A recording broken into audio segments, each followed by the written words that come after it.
नमस्कार दोस्तों, welcome to the Prateek IAS academy. So आज का हमारा जो टॉपिक है वो है Lokpal and Lokayukta and other important commission. सो हम लोग बढ़ते हैं सीधा अपनी क्लास की तरफ।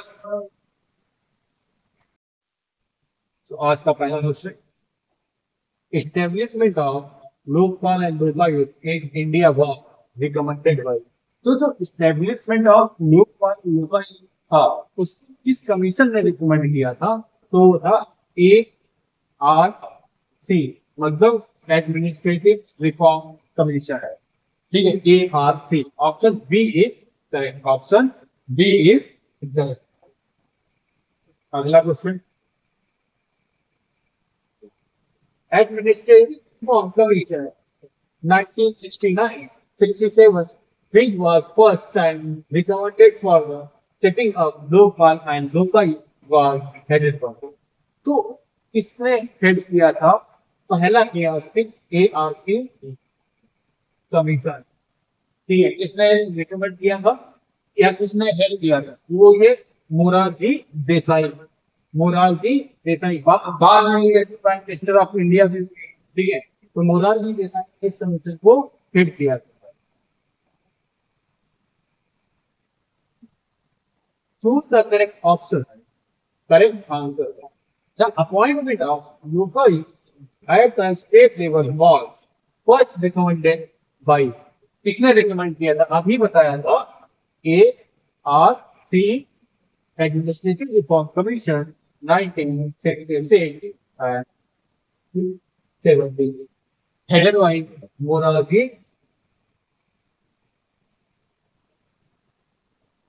देसाई। Headed by Morarji Desai. ठीक है, तो option A is correct. Option A is correct.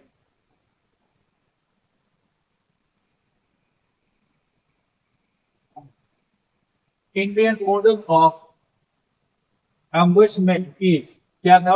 Lokpal. Indian model of ombudsman किसको कहते हैं?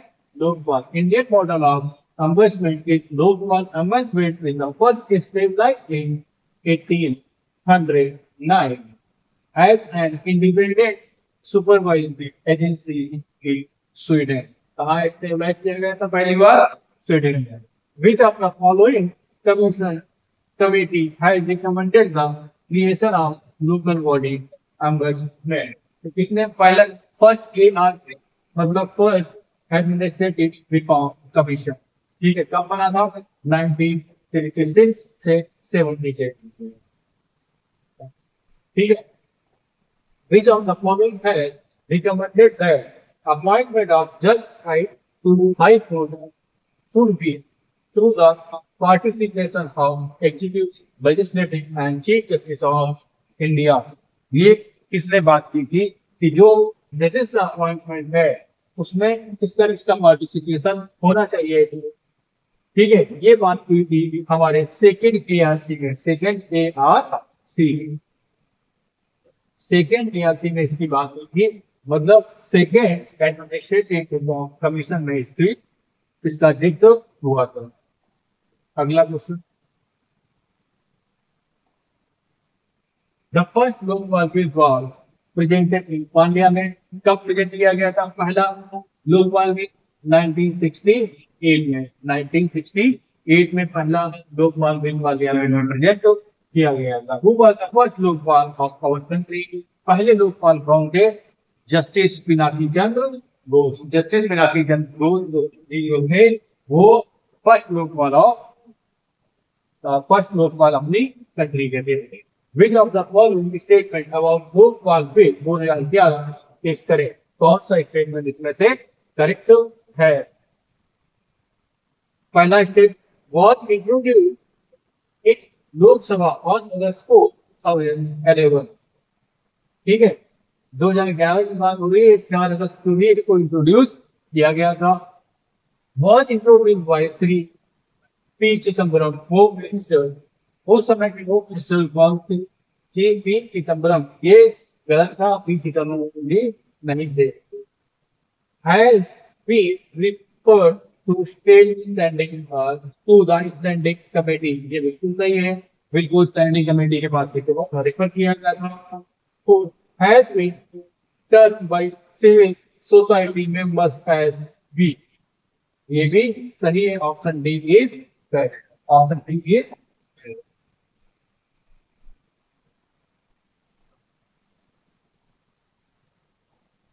Which of the following states where chief minister come in the ambit of Lok Ayukt Act? किसमें आता है? मध्य प्रदेश में। मध्य प्रदेश में एक्ट उड़ीसा में ऐसा है कि जो चीफ मिनिस्टर है वो भी लोकपाल लोकायुक्त के अंडर आता है। In which of the following state the office of Lokayukta was first stabilized? कहाँ पे ऑफिस ऑफ लोकायुक्त को पहली बार स्टेबलाइज किया गया था? वो किया गया था महाराष्ट्र। कहाँ पर? Maharashtra.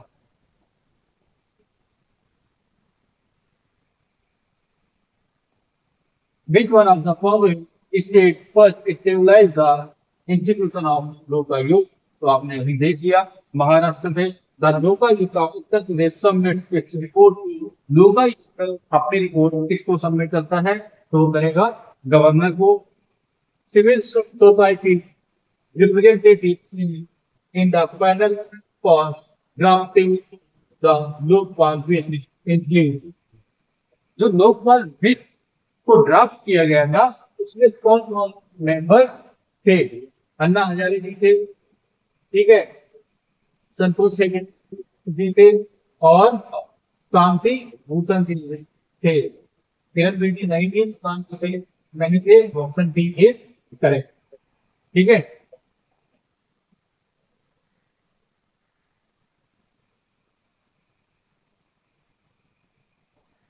The first Indian state to pass Lokaयुक्त bill in 2011 was Uttarakhand. कौन था?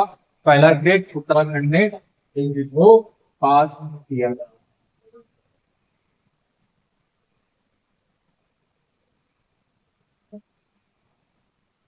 Bohra committee was formed to study। Bohra committee इसके लिए बनाई गई थी, nexus in politicians and criminal. Politician और क्रिमिनल्स के बीच में जो नेक्सस है उसकी स्टडी करने के लिए बोहरा कमेटी को बनाया गया, ठीक है। Name of the committee which has investigated and submit the report on the nexus of politician and criminal। ये जो हमने अभी देखा बोहरा कमेटी के बारे में यहाँ पर बात हो रही है। जब बात होगी नेक्सस की बिटवीन पॉलिटिशियंस एंड क्रिमिनल्स के बीच में, तो उसकी स्टडी के लिए बोहरा कमेटी को बनाया गया था। When did the Protection of Human Rights Act come into force in India? Human Rights Act 1993 में आया। What was the objective of the Protection of Human Rights Act 1993? इसका ऑब्जेक्टिव था the better protection of human rights, ठीक है, to constitute human right protection commission, ठीक है, to constitute human right protection commission in all state। ये भी सही है। all the above is correct statement।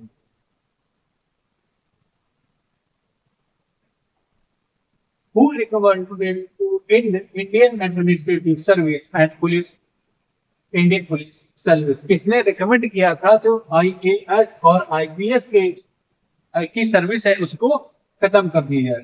तो राजा मेनन कमीशन ने इसको रिकमेंड किया था कि IAS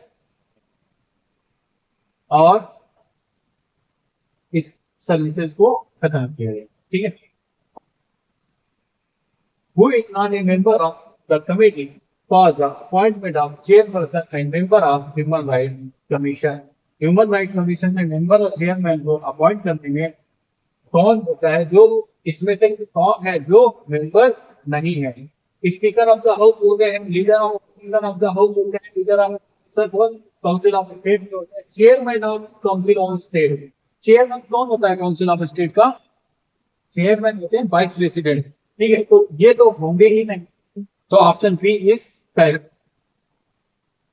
under which article of constitution of constitute the protection of human rights ordinance was issued by the president in 1993? Option देखते हैं।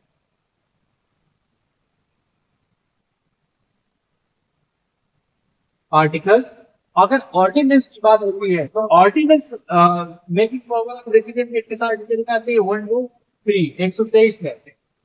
President president ordinance under article 123 में ही इशू कर सकता है। तो article 123, option A is correct.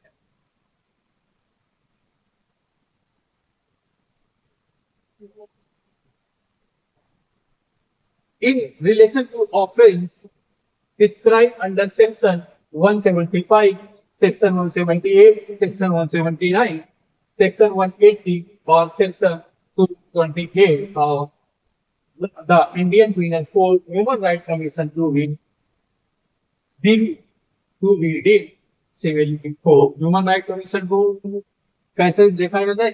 Civil court के तौर पर। Who is not a ex officio member of National Human Rights Commission? National human right commission का एक्स ऑफिशियो मेंबर कौन नहीं होता है? Chairman of national commission for minorities ये होंगे, ठीक है। Chairman of national commission for scheduled caste and scheduled tribe ये भी होंगे। Chairman of national commission for womens ये भी होंगे। लेकिन जो चेयरमैन ऑफ लॉ कमीशन होंगे वो स्टेट मेंबर नहीं होंगे, ठीक है। अगला,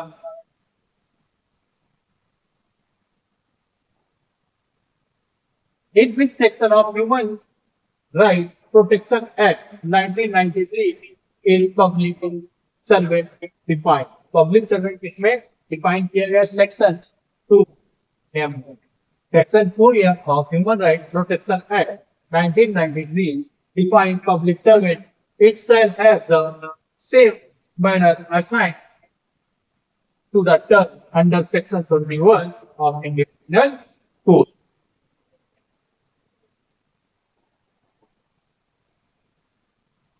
Every member of commission, state commission, and every officer appointed or authorized by the commission or state commission to exercise functions under the Protection of Human Rights Act is to be deemed public servant. Public servant ही उनको बोला जाएगा जो state human right commission और national human right commission में appoint किए जाते हैं, ठीक है। जो भी मेंबर अपॉइंट किए जाएंगे उसको पब्लिक सर्वेंट ही बोला जाएगा। The tenure of chairman of national human right commission is 3 years। जो नेशनल ह्यूमन राइट कमीशन के चेयरमैन थे उनको 3 साल के लिए ही अपॉइंट किया जाता है। The term of office of National Human Rights Commission for the term on which he or she enters in office 3 years or 70 years, ठीक है। इसमें से कोई ऑप्शन नहीं दिया है तो इनको हटा दो। The National Human Rights Commission is to be headed by a person who has been former Chief Justice of India। देखो, नेशनल ह्यूमन राइट कमीशन उस वही हेड कर सकता है जो पहले क्या हो, चीफ जस्टिस ऑफ इंडिया रहा हो। क्या स्टेटमेंट ये सही है? नहीं, ये गलत स्टेटमेंट। अभी के कॉन्टेक्स्ट में देखो, आप जो नेशनल ह्यूमन राइट कमीशन की चेयरपर्सन है, क्या वो चीफ जस्टिस ऑफ इंडिया कभी नहीं है? नहीं ना। The chairman of national human right commission hold office for term of 5 years। अभी देखा था कितना ईयर का होता है? 3 years का। तो दोनों स्टेटमेंट इसमें फॉल्स स्टेटमेंट है। अब यहां से देखो, the chairman and member of national human right commission hold office for a term of 3 years और until they attain age of 70 years, whichever is earlier. After their tenure, the chairman and member are not eligible for further employment under central and state government, ठीक है।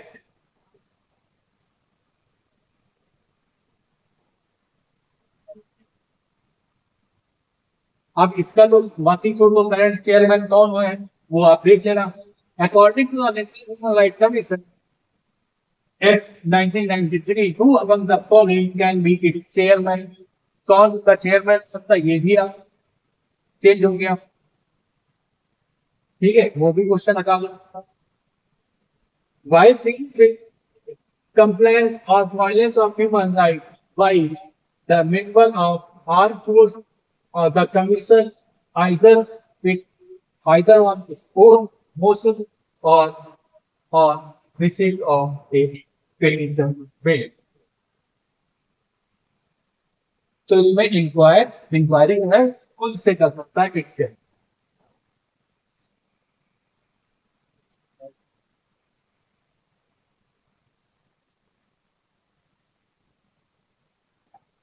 The State Commission submit its annual report to the Chief Justice of India को वो state commission अपने annual report submit कर सकता है. We will not include the committees in the committee recommend name for the appointment of chairperson and member of the State Human Rights Commission in charge of देखो chief justice होंगे speaker of legislative assembly होंगे in charge of department of home और human affairs होंगे लेकिन governor का भी काम नहीं है. ठीक है. हाँ chairperson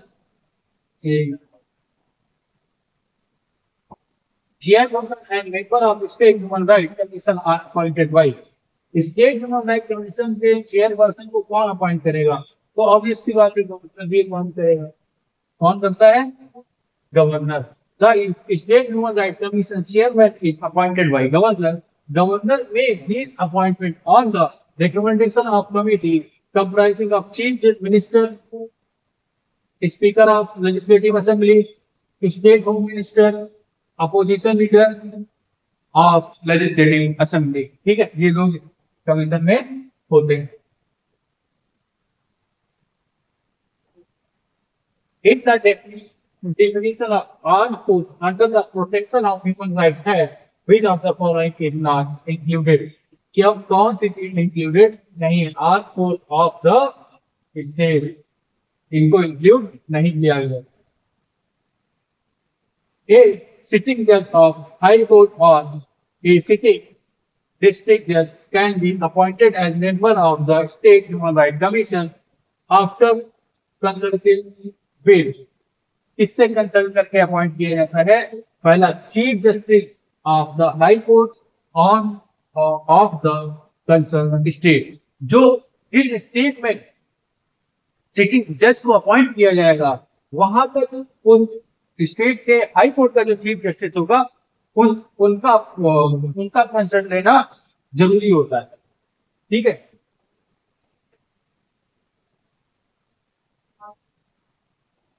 Which one of the following is not the function of State Human Rights Commission? State Human Rights Commission का कौन सा फंक्शन नहीं है?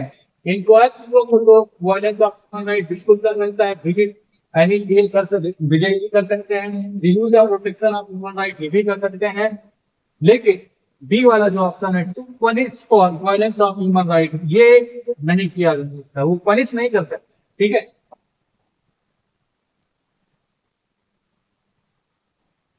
Which one of the following has a status difference from the other three? तीनों से अलग क्या है? देखो फाइनेंस कमीशन और backward class commission, finance commission और इलेक्शन कमीशन ये कॉन्स्टिट्यूशनल बॉडीज है. लेकिन जो state national human right commission है ये 1993 के एक्ट से पास किया गया है. ये एक स्टैट्यूटरी बॉडी है ना कि कॉन्स्टिट्यूशनल बॉडी है. ठीक है. In the event of occurrence of any vacancy in the office of chairman of the state commission, who can authorize one of the members to act as chairman? कौन act करेगा उस समय? Governor. Governor can appoint one of the members of the state commission as an acting chairman of the following two days. When the office of chairman fall vacant, जब state human right commission का जो office है वो खाली होगा, chairman का office खाली होगा, तो उसके जो मेंबर है गवर्नर को अपॉइंट कर सकता है कि आप एज ए चेयरमैन एक्ट करो. दूसरा, when the chairman is unable to perform his function due to absence और सम अदर रीजन. ये भी सही है.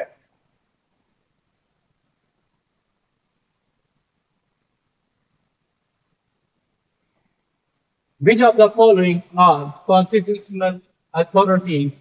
Select the correct answer and we will given below. पहला स्टेट फाइनेंस कमीशन, सही है। State election commission, state finance commission, district panchayat, state electoral office. Constitutional authority नहीं है, वो option B is correct. Which one of the following is not correctly met? ठीक है, inter state council बिल्कुल सही है, ठीक है। सेंट्रल विजिलेंस कमीशन ये भी सही है। नेशनल ह्यूमन राइट कमीशन जो 1993 में बना था ये भी सही है। सेंट्रल विजिलेंस कमीशन 1964 में बना था ये भी सही है।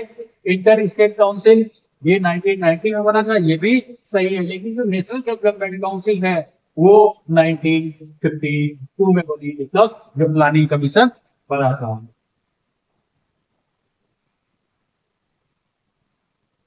Which of the following is not a constitutional body?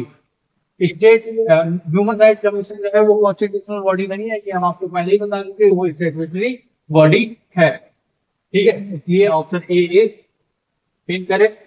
यही पूछा गया है, बाकी दो तीन ऑप्शन ऊपर इसको देखने की जरूरत नहीं है।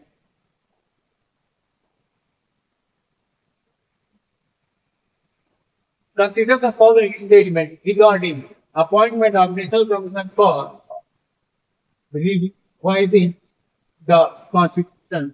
The report will be of recommendatory in nature. जो रिपोर्ट होती है वो रिकमेंडेटरी होती है, रिकमेंड कर सकते हैं। Appointment was approved by president, ये गलत। It is presided over chief by the Chief Justice M.M. Benitari, ये भी सही है, ठीक है। It will focus on socio-economic need of the country, ये गलत है, option B is correct. Who is the chairman? अब ये लोग बेटा बदल गए हैं, क्वेश्चन 2005 का है, आपको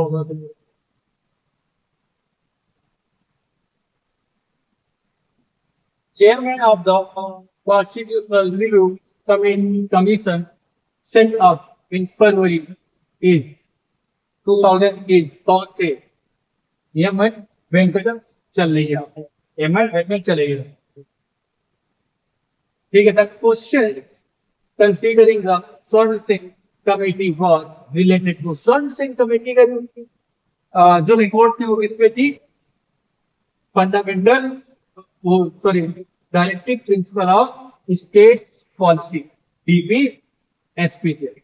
priority to directive principle of state policy is comparative to fundamental right, ये था मैटर्स में है।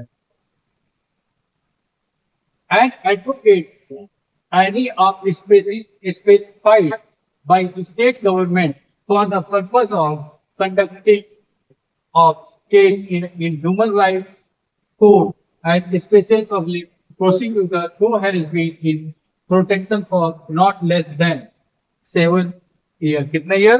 7 years.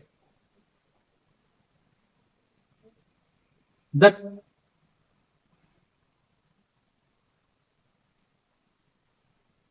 Mandal Commission who took proposal creating massive dispute was set up by Mandal Commission. किसने सेटअप किया था? मोरारजी देसाई ने। किसने? मोरारजी देसाई ने। The tenure of Central Information Commission, Central Information Commission क्या होता है tenure?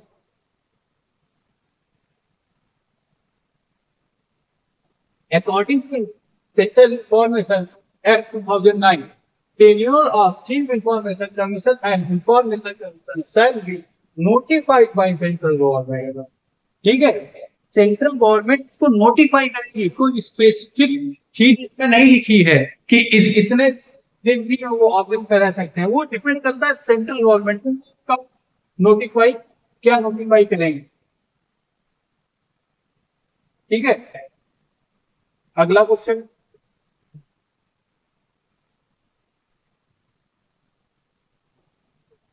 who appoint the member of State Public Service Commission? State Public Service Commission के मेंबर को कौन अपॉइंट करता है? Governor. Who is the first chairman of Backward Class Commission? Backward Class Commission के कौन चेयरमैन थे? काका साहेब केलकर, काका साहेब Kelkar. Choose the correct alternative. The chairman of Joint Public Service Commission for 2 or more states is appointed by. तो कौन appoint करता है? 2 और उससे ज्यादा स्टेट के पब्लिक सर्विस कमीशन को प्रेसिडेंट ऑफ इंडिया भी करते हैं. President of India. Option A is correct.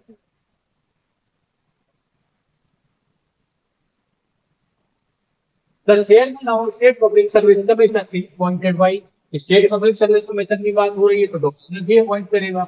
Option C is correct. The report of Mandal commission was submitted in. Report of Mandal commission को कब सबमिट किया गया था? 1980 में. कब? 1980 में. The cause of atrocities on scheduled caste and scheduled tribe according to the report of National Commission for Scheduled Caste and Scheduled Tribe in year 1990 do not include. किसको include नहीं किया था? Religious causes.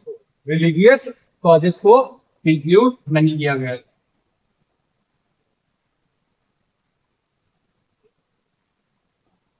Union public service commission में agree to serve the need of the state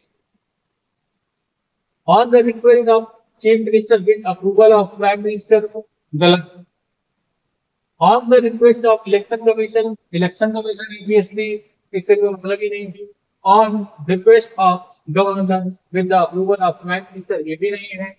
on request of governor with approval of president, ये बिल्कुल सही answer है.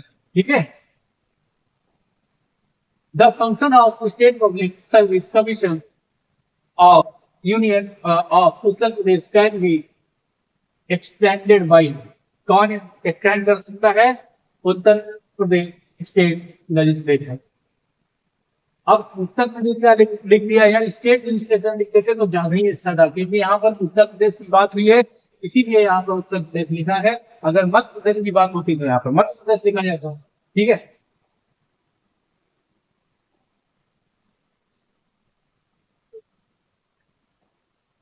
Which article of the Constitution has provision for removal of member of Public Service Commission? तो 317 में removal of Public Service Commission दिया हुआ है.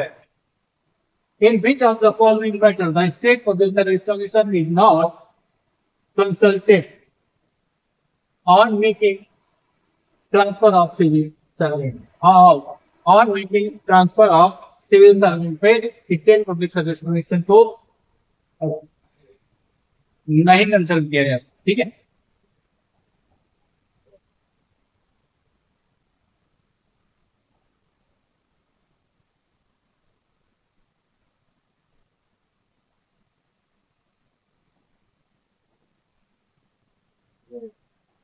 The Public Service Commission can be entrusted with the function of State Public Service Commission with the approval of. कौन approve करेगा? President of India. In member of state public service commission में भी remove by.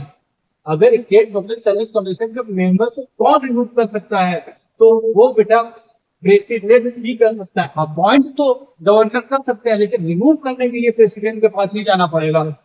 President after the inquiry conducted by supreme court. कौन? जब supreme president ऐसे ही नहीं उसको हटा देगा, उसमें भी सुप्रीम कोर्ट उसमें इंक्वायरी कंडक्ट करेगी, इसके बाद भी उसको रिमूव किया जा सकता है.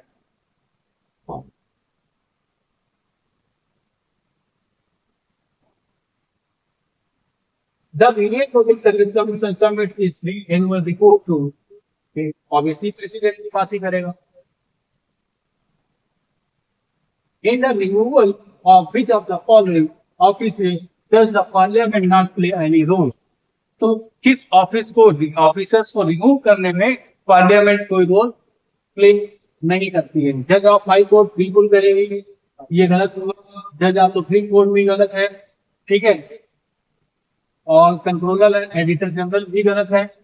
Chairman of public service commission के रिमूवल में पार्लियामेंट कोई रोल प्ले नहीं करती है. तो option D is correct.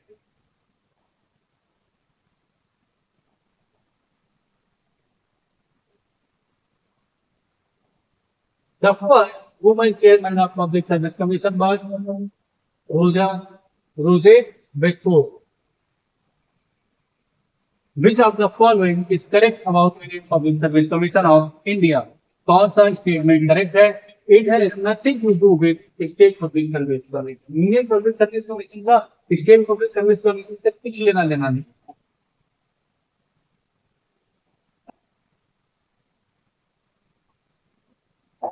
Which one of the following is correct? Union Public Service Commission is a constitutional organization. Union public service commission क्या है? Constitutional organisation है. क्यों? क्योंकि वो कॉन्स्टिट्यूशन के आर्टिकल में वो मेंशन है. इन विच ईयर तीसरी Hota committee on civil service reform was constitution 2004 में. कब हुआ था? 2004 में.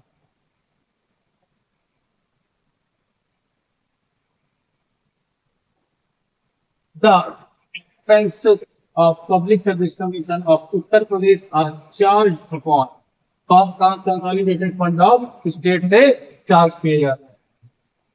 Which act stabilized Public Service Commission in India for first time? तो Government of India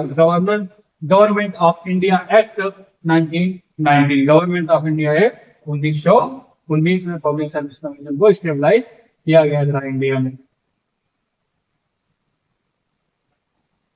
In which year was accounting separated from auditing and controller and auditor general task only remains concurrent to auditing the government account? 1966. Which article of Indian Constitution describes the Central Business Commission? Central business commission का कोई article नहीं. Option D is correct. तो आज के जो ये topic था Lokpal and लोकतांत्रिक एंड अदर इम्पोर्टेंट टॉपिक्स है, उसको यहीं पर खत्म करते हैं. तो please like share and subscribe. Thank you.